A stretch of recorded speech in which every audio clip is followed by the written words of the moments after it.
Hello YouTube, Goddard Radio Moscow here again with another beer review for you, as is usual. For this one we are going to stay in Scotland and we're going to revisit Broughton Ales, who were kind enough to send me all 8 or 9 other beers that they do, I think it was. So for this one we are going to do a tasting of the Border Gold, which is meant to be a really nice kind of sessionable blonde ale, so I'm quite looking forward to trying this one for you. But as is usual with my beer reviews, then we'll go through a very short history of the brewery. As always, if you are simply interested in the tasting of the beer, just fast forward a few minutes into the video and you will get straight to the tasting. The brewery website's in the video description for you below, along with a link to my other Broughton Ales beer reviews. So anyway, the Broughton Brewery was founded back in 1979 by David Younger and James Collins in a former abattoir in the small village of Biggar in the Scottish Borders region. Now, as I mentioned to you, Broughton Ales is regarded as the first Scottish microbrewery, and in the early days they marketed themselves to customers looking for a craft beer experience as an alternative to the kind of mass-produced export and lager beers that were circulating at that time. Now, Collins and Younger released their first beer, which was the Green Mantle Ale, and this was released to great success, and the brewery became very, very well known throughout Scotland as a result of this. But the beer was actually so popular that the locals soon began to refer to the brewery as the Green Mantle Brewery, and this beer is actually considered a cult classic by many of the older generation of craft beer lovers. My dad really likes that beer actually and talks about it quite a bit. But the Green Mantle Ale helped greatly increase the demand for small batch brewed beer in Scotland, and the brewery decided that it was time to introduce some new ales. So this was the Old Jock Ale, the Merlin's Ale, and also the Scottish Oatmeal Stout. I've reviewed the two first ones of those for you already. But each of the beers was actually named after a very well-known character from the Scottish border regions, and that's the sort of trademark of the Broughton Brewery. In fact, they like to give their beers characters. But in 1993, the brewery underwent a change in ownership, and it was taken over by Gillis Litchfield, who introduced this moniker, Beers with Character, for a series of 10 bottled ales, and he wanted to basically increase the exports of the brewery, and he really began to push this forward in 1996, and the brewery's been growing very, very steadily ever since then. And today the brewery actually exports to quite a few different countries: France, Sweden, Norway, Finland, Canada, the USA and Japan. So if you're watching my reviews from any of those countries, you should be able to find some Broughton beers over there. I do wonder though why they don't export to Australia or New Zealand yet, but maybe you guys have just got to wait a little bit longer down there for them. But in total, they produce 8 bottled beers and 10 permanent cask ales, and they've got over 15 different seasonal beers that you will see released on cask as well. A really quite prolific brewery, these guys. So to list a few of the regular beers for you, there's Merlin's Ale, which is a bitter; Black Douglas, which is a strong bitter; Borders Gold, this guy here, which is a golden ale; Oatmeal Stout; Exciseman's 60, which is a typical Scottish style actually; the Gilly, which is a bitter; Green Mantle, which is a bitter; Organic Lager, and they also have the Old Jock Ale, which is a nice Scotch ale. In my opinion, the Old Jock is the kind of benchmark of Scotch ales. A lot of American breweries do try to copy the Scotch ale style, but for me, the original one is the Old Jock Ale. So let's get on with the tasting of this guy here. The character that is on this bottle is Mary Queen of Scots, and I'll just read the little description that it gives you on the brewery website for this as well. It says, according to legend, gold panned from the crystal clear border streams of the Varro Valley nearby the site of the Broughton Ale Brewery was used to make the third wedding ring of Mary Queen of Scots. This golden coloured ale is a tribute to Mary Queen of Scots. Border Gold has a melon and grapefruit aroma, dry malt flavour and a light bitter hopped aftertaste. This ale is a true reflection of the strength and character of Mary Queen of Scots. A bit of a legend actually kind of in Scotland. Very interesting bit of history. Something I need to read up on a little bit more actually. I'm really into kind of Robert the Bruce and stuff. But this beer anyway is a 6% golden or blonde ale. It's brewed with English First Gold and New Zealand Pacific Gem hops, and it has pale ale malts in it. So I'll bring up the camera and just let you have a little quick look at the artwork on this one. You can see here, there's one. That's quite a classic portrait of Mary Queen of Scots actually that's on this one. You can just see her there. It's the typical kind of style of Broughton artwork, if that makes sense. You've got the nice roundel with the hop flowers and the saltires on it there. Oldest flag in existence, I should point out, this Kingdom of Scots. The saltire, this one, the oldest national flag in continuous existence. Just a plain bottle cap on this guy. So it's 6% on the Richter scale, and let's get it open and get on with the tasting then. So here we go, a nice smoky opening on this one actually. Just need to watch with this, there's a hell of a lot of carbonation just popped out of that, so hopefully it calms down.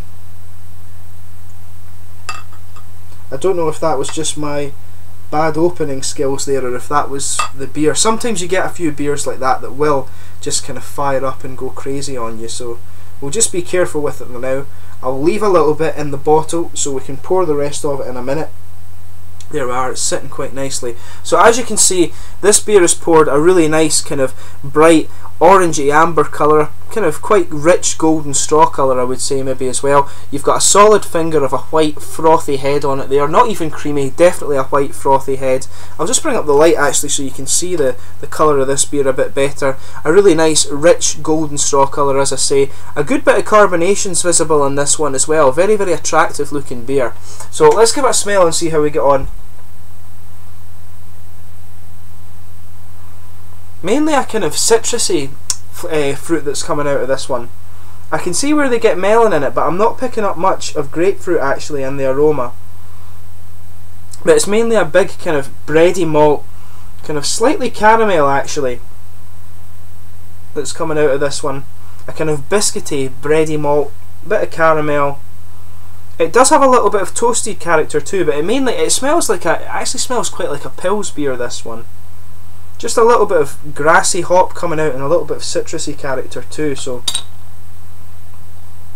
quite an attractive smelling beer, but it does smell quite a bit like a Pilsner rather than a blonde ale. Usually you expect them to have a bit of a more of a kick to the aroma, the blonde ales, if you like, but this one smells more like a lager beer than a kind of blonde ale. Just need to watch that this head doesn't go crazy. Just get the last little bit of this guy in. And there we are. So it's poured like a typical German Pilsner, I should say that. It always looks quite good. So here we are. I'll just set this guy back down. This is the beer that salutes Mary Queen of Scots, one of the finest royals that Scotland ever had actually, back in the days when royals actually earned their titles. Robert the Bruce, of course, is a prime example of that in my opinion, but that's a different story. This is beer, not politics. So let's give this guy a taste and see how we get on here. So this is the Border Gold from Broughton Ales. I want to say a big thank you to them for sending me their beers. Really, really cool to see that the channel is becoming self-sustaining. So cheers to Broughton Brewery.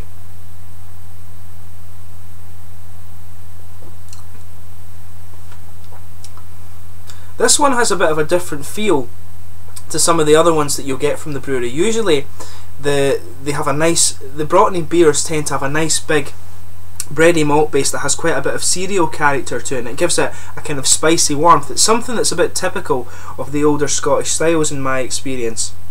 But this one is a lot lighter. It's a more blondie, sort of hellish lagery style beer. It's a lot lighter and it doesn't have that kind of cereal spice in such abundance actually.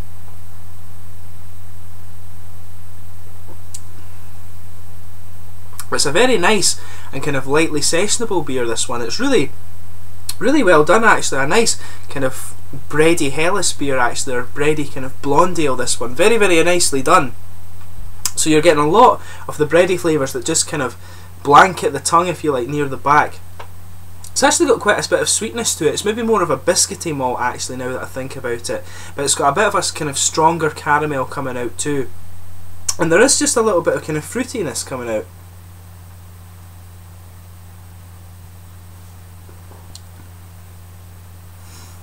There's definitely an element of kind of nutty flavour in mixing in with all that kind of bready malt character in there too. Definitely some sort of nutty flavour coming out of this guy, which is very, very interesting.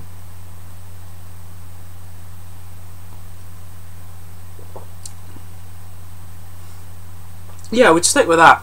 A really nice kind of bready malty base that's on this one, a little bit biscuity. You do have a little bit of a kind of stronger caramel sweetness that comes out in it as well, but it definitely has a bit of cereal spice to it as well. There is a tiny little bit of it, but as I said, it's not as abundant as it is in some of the other Broughton beers.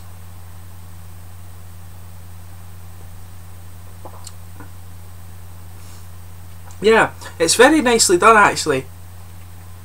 I do think it's very different from the other styles of beer that they do in my experience. Quite, and as I say, as I said in a few of my other Broughton ones, they do have a little bit of a trademark, and it's that big kind of blasty bread, that big blast of bread with quite a kind of big cereal spice in it, but this one's really nicely done.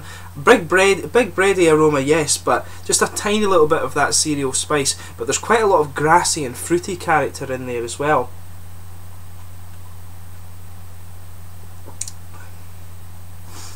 It's quite, there is a bit of a juicy character in the mouthfeel as well. You get just a little bit of the kind of citrusy, maybe slightly grapefruit aromas. From the Pacific Jade you will get a bit of a kind of grapefruit flavour to it, and it does have just a little bit of that too, which is really, really cool.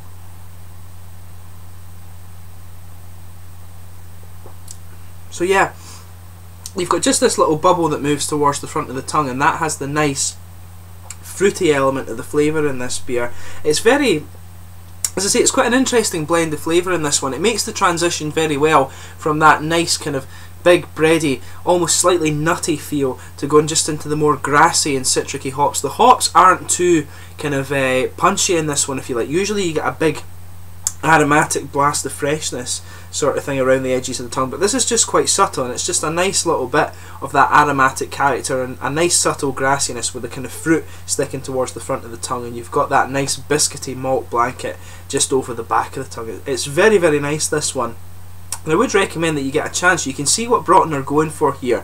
It's a more sessionable ale than some of their other ones. Their other ones that I've tried before, I would say that they're more tasting beers, if that makes sense. But this is their big sessionable beer that they do. But in terms of the mouthfeel, it's quite light-bodied. It's got quite a bit of a soft and quite smoothing carbonation to it, actually. And it's got a nice bit of dry character in the end that does help bring out just a little bit of that grassy hop feel around the edge of the tongue. The bitterness is quite well done, and as I say, it's quite an easy drinking kind of sessionable beer. And I would really recommend this one if you get the chance. I wish this one was a bit more widely available on cask, actually, up in Clackmannanshire, because usually we get all the Williams brothers and the and the Harvest and stuff on cask. Not that I'm complaining, but it'd be really cool to see this one as well, because this is one of the nicer blonde golden ales that you get. Yarrow from Fine Ales is another one that fits into this category. But what's really cool is that you can go around all these Scottish breweries, quite a few of the more prominent ones, and you can pick out 3 or 4 different, like, really good world-class golden ales in Scotland. When we've got about 50 breweries, and there's in each style you can pick out a few really good beers from Scotland in that range. But anyway, as I say, check out Broughton Ales, the oldest craft brewery in Scotland. This is one of their more sessionable beers.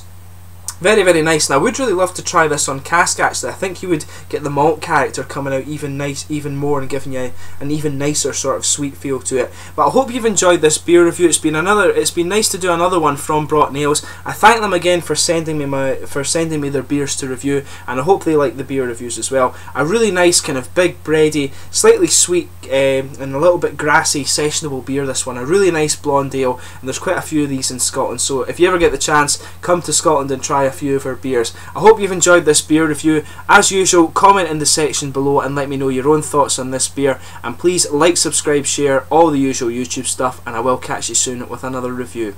Cheers.